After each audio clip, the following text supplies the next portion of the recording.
Beautiful. So, welcome everyone back to the podcast. Today we have the beautiful Kacie, and I think this one's going to get really interesting, Kacie, because we share a lot of common values. It seems, the winging it approach. I like to call it, yeah. Show up as you are. My network is so used to me showing up in pajamas, messy hair, no makeup, no dressing gown, all the things. So I don't know whether you want to start, Kacie, by just introducing who you are and how you got into what you do. That is always the most difficult question because I am a multidimensional, multi-passionate person, but I do love being in flow. So we'll just see what comes through and wants to be spoken into today. Thank you so much for having me and for bringing through this authenticity because it is definitely what the world is missing and needs more of. I agree, totally. Oh, And my cat is messing with my video right now, so we'll see where that goes. But yeah, for no, bringing definitely just start where you feel comfortable, Kacie. There, just wherever you want to share, wherever you want to channel from. this piece around just showing up as you are and expressing yourself is one of my favorite pieces. I love calling it just being in flow and embodying your soul energy, then expressing it to the world. And I have spent the last really decade supporting people doing that, but in so many different ways because my first foray into entrepreneurship before I started coaching and mentoring and doing digital classes was actually in my business called Dancing into Being, Movement Arts and Healing. And I taught people how to access their mastery through movement and their flow through circus arts Oh and dance. wow, So I that's was a so professional cool. hula hooper. You're a professional what hooper? Hula hooper? Hula hooper, yes, Oh and circus wow. artist. And you actually worked in the circus as well, or no? I taught circus and flow arts, actually mostly at schools, daycares, and then also, at festivals and in classes, workshops, and retreats for about 7 years before I shifted my business more into purely the spiritual realm. But the all of the techniques that I use, I actually really learned when I was helping people unleash their authentic expression in movement. Wow, I love that. I always joke that when my kids, I've got two kids, like I said, and when they get to teenagers, I was thinking about moving to the circus, when they get to teenagers. So maybe I'll call you up when I need to start practicing my hula hooping to get into a circus. Oh. That's so epic. And I love dancing. I always tell my clients just put some music on in the background. It's such a beautiful thing, isn't it? Moving your body, get rid of all that stagnant energy. Exactly. I think the golden triangle for moving energy, which is pretty much the foundation for being able to connect to your intuition, to any of the soul gifts that most people are wanting to access. It's first to clear out all that dense and stagnant energy and breath, movement, and sound, which you Mm, can, access when you're dancing. You're getting all of those. So it's my fave. I love that. How did you get into that to start with, may I ask? Oh gosh. That's another great question. Like, where does the story actually begin? When I was a kid, I thought hula hooping was so stupid because I tried it once. I failed because I didn't understand how to do it. And then I judged people really harshly who did it for fun or pleasure or whatever for the next about 20 years. And I actually met the art form of hula hoop dancing. I'm sure you've seen, people actually dancing with their hoops. Mm. The same moment I met my husband at a music festival. Oh I didn't wow. didn't realize that until several years later because it wasn't until my sister-in-law started doing it and I was like, "Oh, that's actually kind of cool," because she wasn't just doing it around her waist. She was using her hands and doing cool tricks and I was like, "Oh, I think I would like to do that."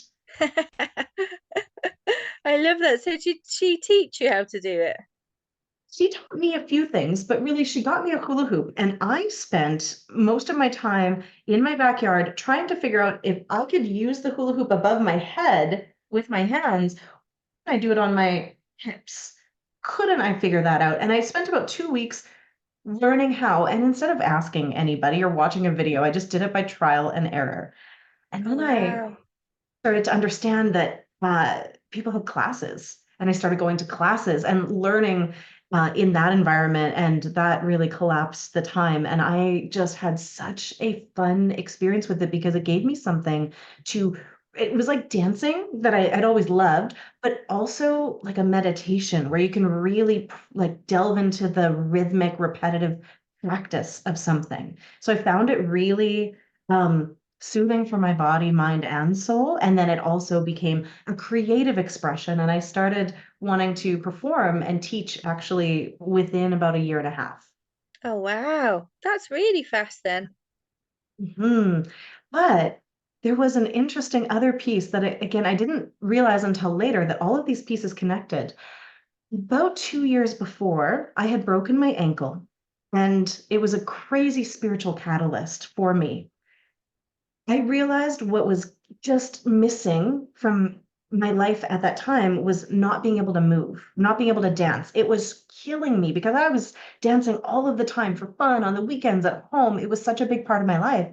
And I Mm. just had this thought, maybe if this is so important to me, I should make this what I do. Maybe Mm. this is what I'm supposed to do in the world. So maybe I should be a dance teacher. And I had no idea how it was going to happen. I didn't hang on to the thought. It was just something that dropped in and then I released it. And then all of these different pieces came into play. The universe was like, all right, game on. This is the thing for you, and brought me all of these opportunities to move into it almost effortlessly. Yeah, surrender is such a big piece of this work, right? I was just Mm, having a conversation with a client actually before this, and I was just saying, you've really got to hold everything lightly because otherwise you restrict yourself, right? If you would have told yourself it has to happen in this way, then it probably wouldn't have happened so effortlessly. But you just literally popped it out there and said, I'm open. And then the universe is like, brilliant. We've got all this creative room to help you now because you're open. absolutely. And looking back, it was the most perfect example of manifesting.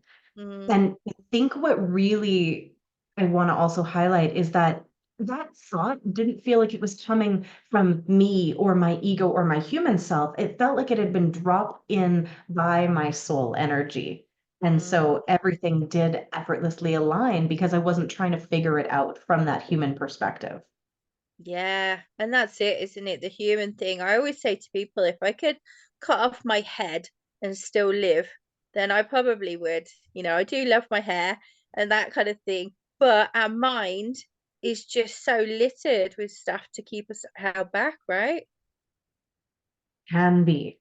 Fortunately, I have acquired a whole bunch of tools along the path over the last 10 years after I started with the movement piece on how to actually bring your mind in as a tool instead of the thing that's trying to control everything. And that's also been such a gift to be able to do the work of being present with the soul energy and letting the mind just be a witness or this great tool to help you analyze or access the multidimensional realms and not take you out of what you're supposed to be doing.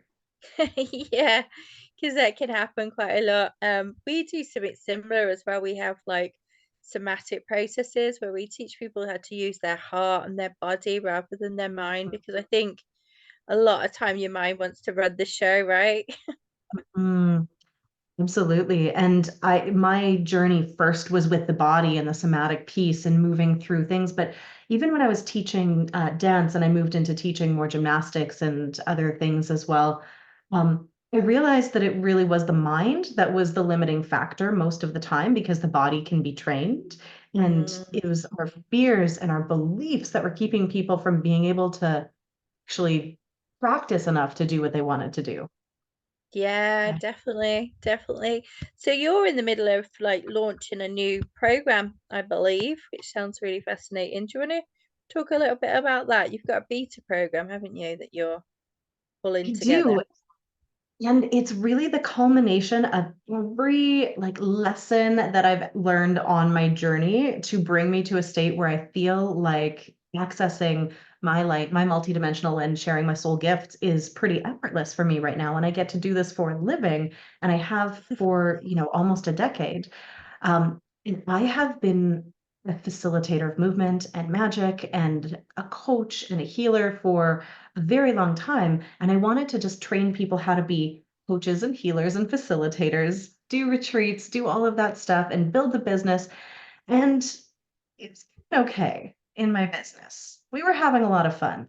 And I realized I was missing a key element, which was actually the, the preparatory phase to get people ready to Mm, do the energy healing and the soul work and the facilitation and the coaching and sharing their light with the world. So, putting everything that I know to help prepare the pathway for your light to be expressed and what I'm calling the light work prep school. mm, Basically a clearing and purification experience that's so much fun because we do it with meditation and movement and breath and belief repatterning and practices that are somatic and experiential. Um, Also, I add in a whole bunch of sparkly magical activations and meditations for just releasing your soul gifts. mm. I love that. And yeah, it's so true. And I think when you have been in this like industry, if you like, for quite a while, you do pick up a lot of experience, don't you, and a lot of tools. And I love how you're using your actual lived and breathed and probably, learned experience to actually share that with other people. I think that's rare nowadays. I think a lot of people are sharing a lot of cookie cutter type approaches, and I love the way that you're raw and authentic and true to what you've been through. I think that's very, very beautiful. I appreciate that because it's something that I think I maybe forget sometimes to bring through is that I have actually worked through all of these things myself because it was a while ago. I started Mm. on this path, this journey, like, I don't know, when I was a kid, when I was 16. So sometimes I forget that I wasn't always this version of me who feels confident showing up and speaking about the multidimensional magic and the talking to aliens and the light language. I used to be a secret mystic. I used to Yeah. hide all of it. I think so many people will relate to that as well, Casey, because a lot of people are closeted, aren't they? Mm. I didn't even know that I was because I was an open book to anyone that would ask me the right questions, or if Mm. they felt, safe, then I would share everything. So I was actually in denial that I was like really not sharing my whole expression. 'Cause it Mm. was really compartmentalized. I'm sure you can relate or other people can relate to that too. Oh, definitely. I mean, I think that is one of the biggest barriers, I think, to a lot of people, especially, I don't know if you have clients that come in to work with you and they say, oh, I really want to do this, but I'm worried what my friends and my family will think if I post on social media about it. Is there any way of hiding? And I'm always like respectful, and I'm always like, okay, well, what you can do is do this, and do like an actual 3D fix. But at some stage, you're going to have to work through these layers because you need to show up as yourself in every single situation, in every single relationship. Otherwise, you're not a true, authentic version of yourself. You're just wearing masks. What's the point in that? I definitely was there for a long time, and I think we're always gonna have a slightly different authentic expression with different people naturally. I'm gonna speak about different things with my dad or my grandpa than I am going to with some of my, like, mystical, spiritual, entrepreneurial friends. Mm, But I actually really held myself back until my grandparents passed away mm. because I didn't well, my grandpa specifically, I respected him so much. I loved him so much, but he was an atheist, and I didn't want him to think I had just gone off the deep end. Yeah. How funny is that? It's so funny, isn't it, that we kind of like hold ourselves back for other people, and I'm sure a lot of people can relate to that. So my team want to go into like the multi-dimensional aspects, because we love all that kind of stuff. That's what we're about here at the Cosmic Surgery. So how did you start connecting with how do you view it? Do you view it as these beings are separate to you, or do you see them as one of you, or how do you view that, and when did you start communicating with them? Mm.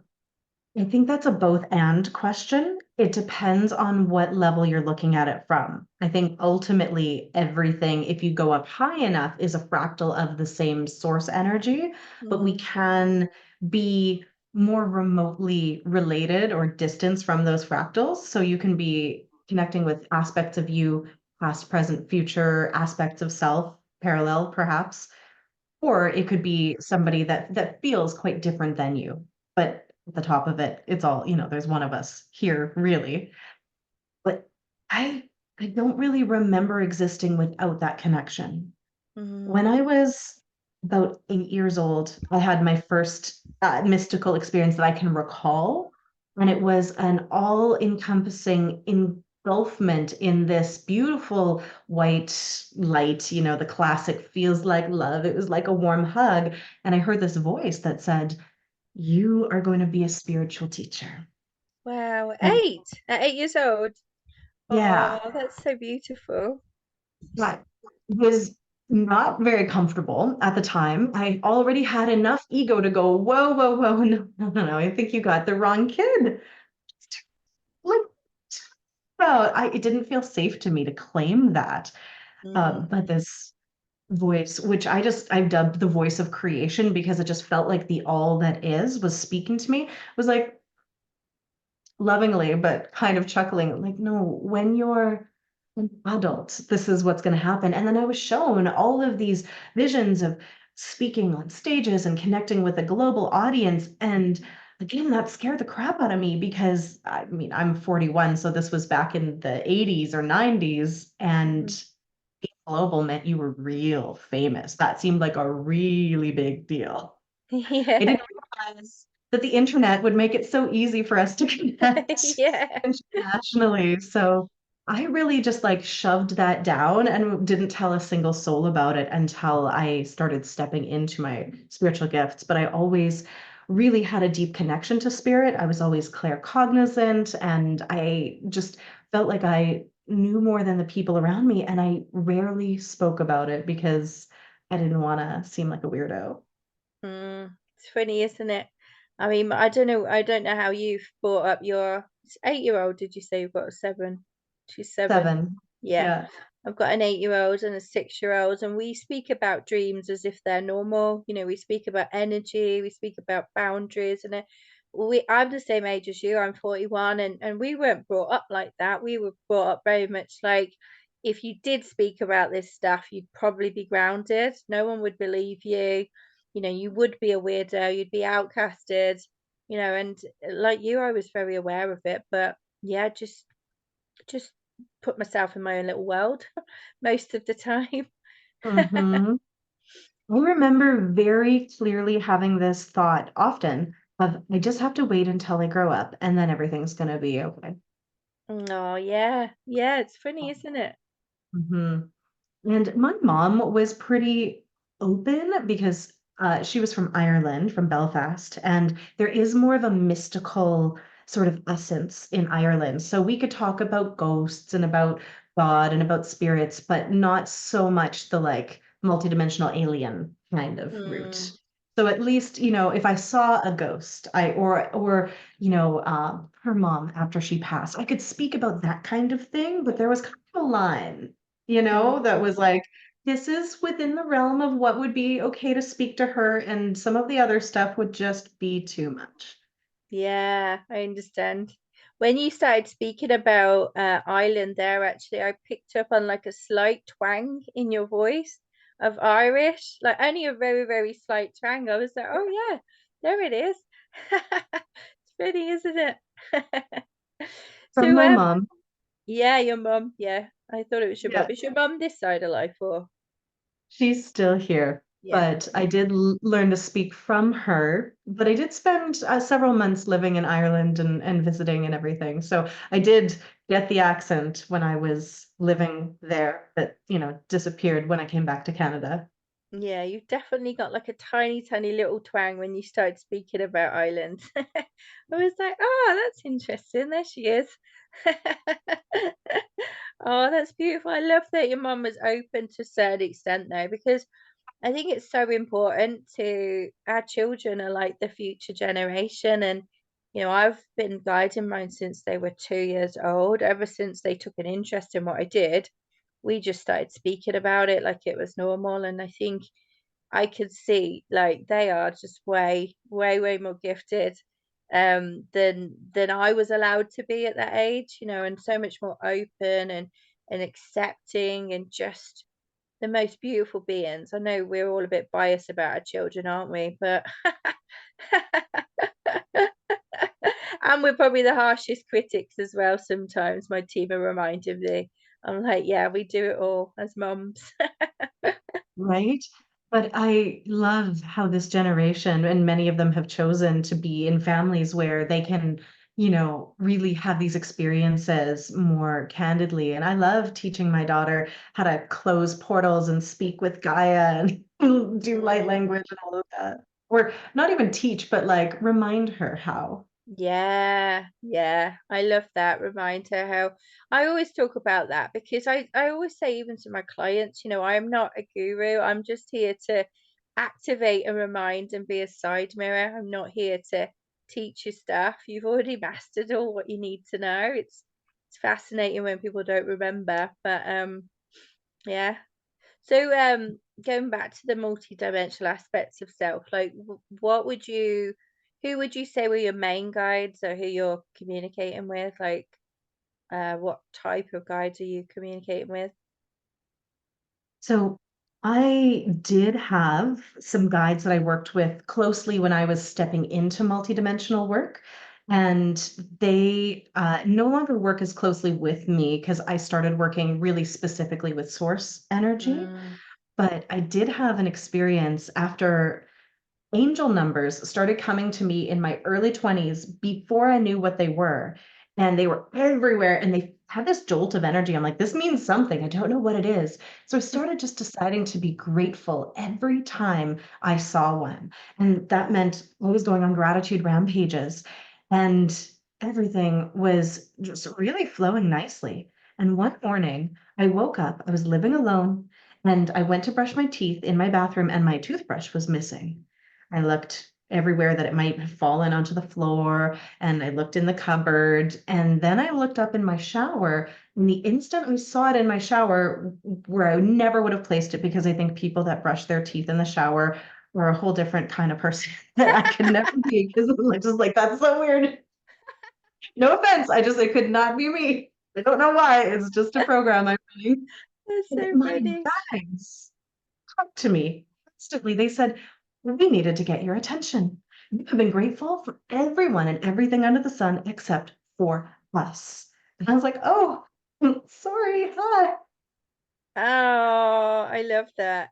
Yeah, and people think that beings don't appreciate gratitude, but they do, don't they? Like my team absolutely love it when people congratulate me. I say, guys, you don't need to do this for me, but my team will absolutely love all this. So keep it coming because they want to hear it. They share so much of it back to us is the thing. So now when I'm working with my clients or anytime really, I actually call in what I call the luminous team. Like everybody, just come and create these rings of support around me. And it'll be everyone from luminous ancestors to guides and council members to Star Nations brothers and sisters, past, present, future aspects of self, gods, goddesses, angels, beings named and unnamed, known and unknown. Like, let's call in whoever is here. And the first thing that they always want to do anytime I bring someone into that space is celebrate them and give them gratitude. And it's like a freaking party. Oh, I love that. It's so beautiful. Yeah, and you're so right. I think a lot of people can get kind of like bogged down with naming certain light beings or knowing who's guiding them. But I do the same, I just like all light beings are welcome. All the other beings aren't, but all light beings are welcome. So I love how you do that as well. Yeah, it's fun. And like different beings will come forward and do all kinds of work with us whenever we're in sessions. And it's always perfect, but it's never expected, Mm, right? That's my favorite part is the things that come forward. It's like I couldn't make this up if I tried. I don't have an imagination that creative.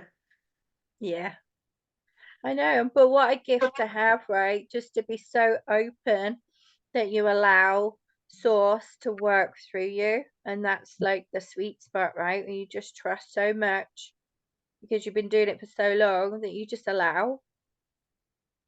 Yeah. And I have worked through clearing all of the things that were in the way of that. The fear of saying the weird thing. I'm sure you've been in sessions where you're like, I'm just going to say this out loud and it's not going to make any sense and I'm just going to have to say it. And then somebody would be like, oh, yes. Like when I was with the client, I was like, I don't know why I'm getting slug energy, but there's a slug here. And her grandma was also here. And she's like, grandma used to talk about slugs all the time. I'm like, okay, okay, good.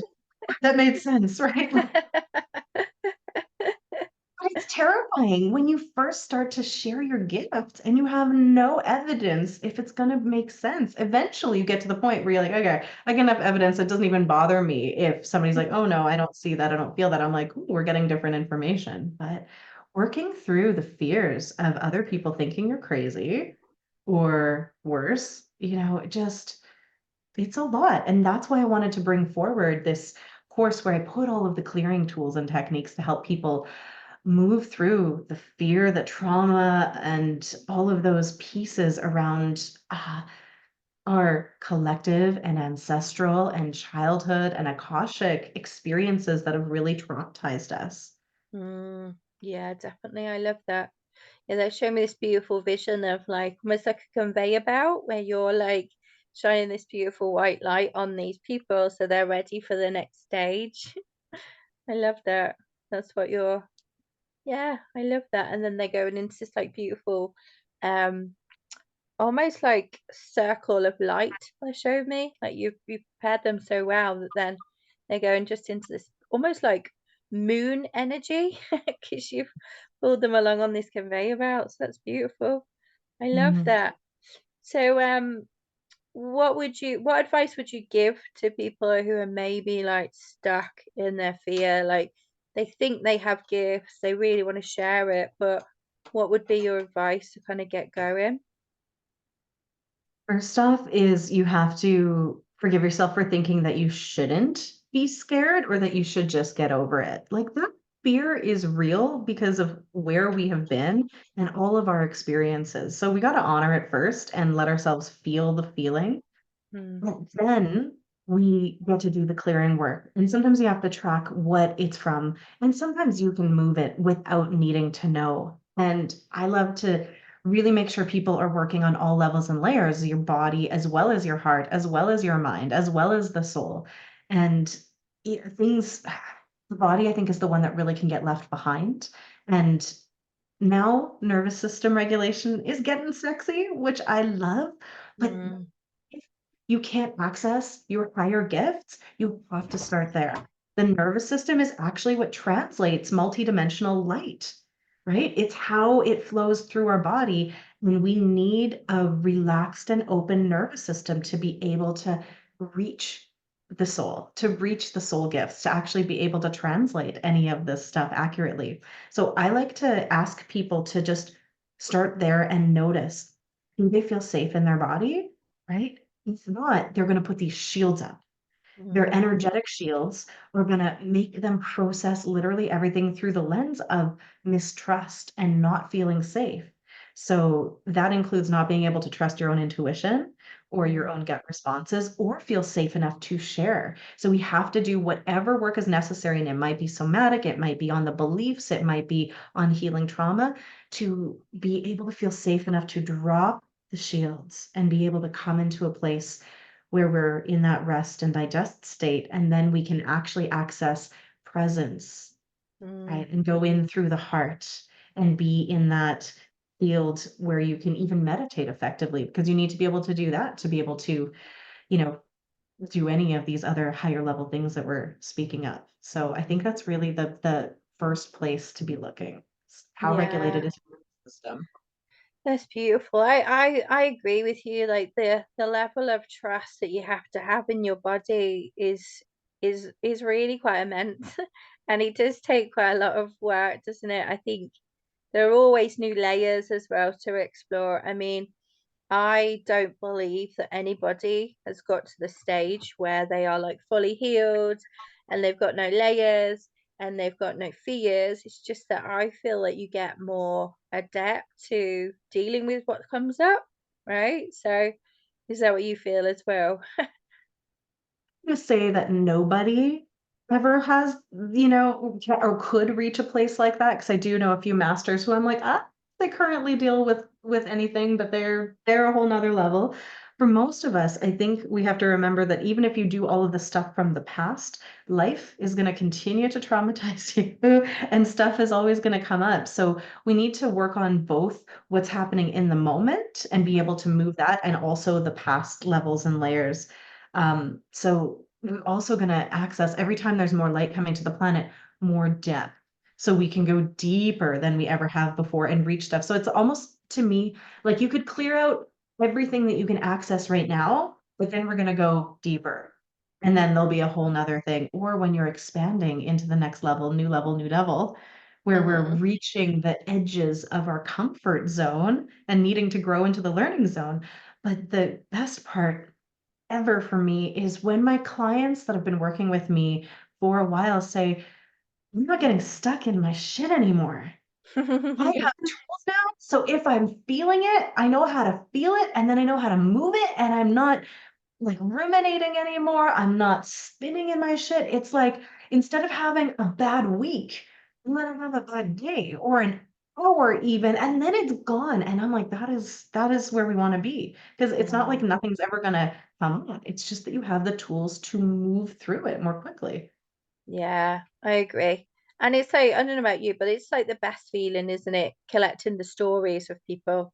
That's like my ultimate thing that lights me up is the stories of transformation. It's just the most beautiful thing to witness. So we're very blessed, aren't we, really? Like, I can't even believe that this gets to be my life sometimes. Like I thought teaching people how to hula hoop and like be free in their body was amazing, but this is next level. Like I can still do that. We pull that in. But to help people be so free and liberated in their soul energy that they feel like they just get to be here and do their work and play and have some freaking fun with it and light up the world. Can't think of anything better, honestly. yeah, I agree. So beautiful.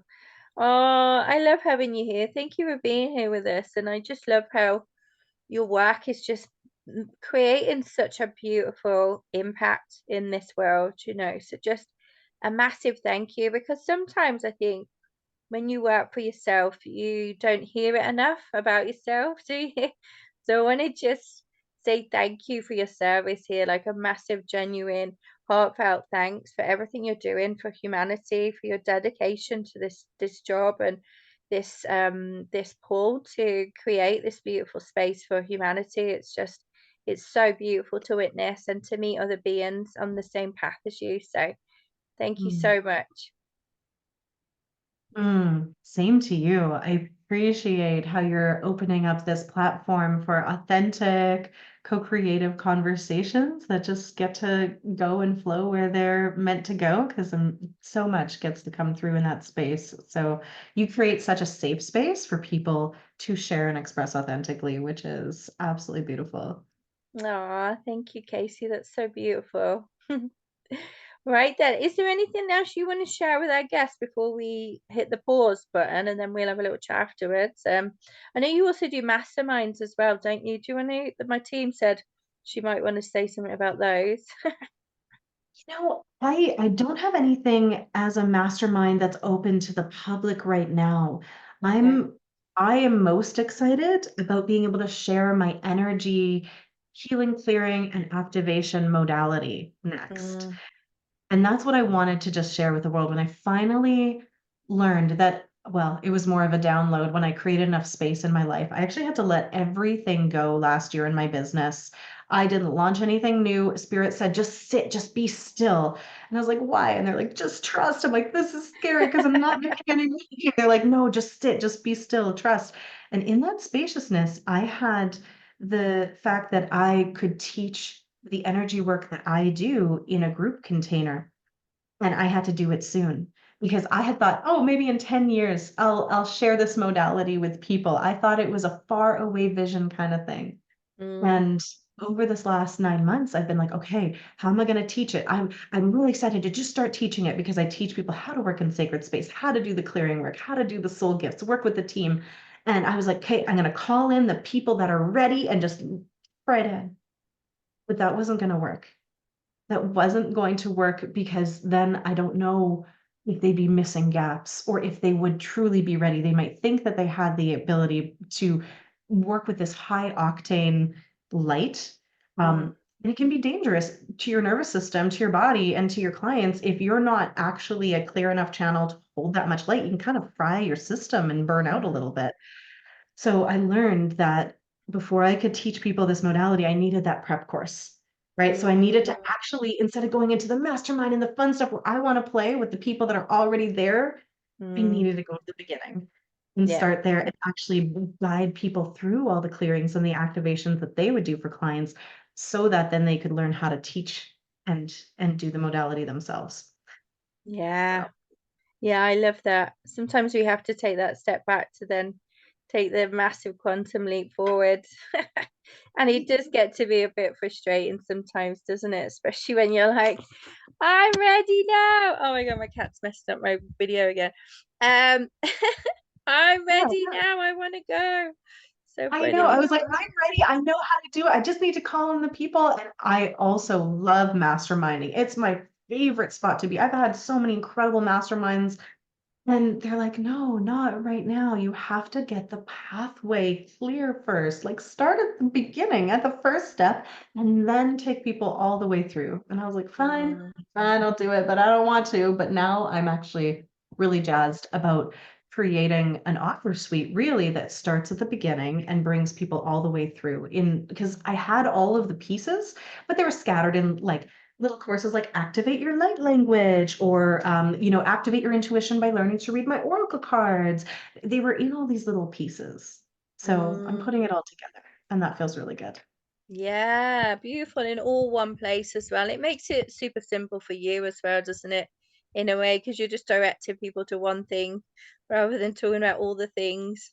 And I don't know if you're on the neurodivergent spectrum, but I definitely am. So oftentimes making things simpler and more streamlined is sometimes a part of the challenge, right? It's like, but I want to do all the fucking things. And they're Me like, no, too. just one thing. You're like, okay, all right, that's going to be a struggle, but we'll do it. Right. It's a gift when I think about it in the right way. And also, I'm not beating myself up that I've had all of these little things all over the places because it was actually just a training ground for me to test things out and see if I could support people using my energy healing modality to do all the things, activate their intuition, clear their voice.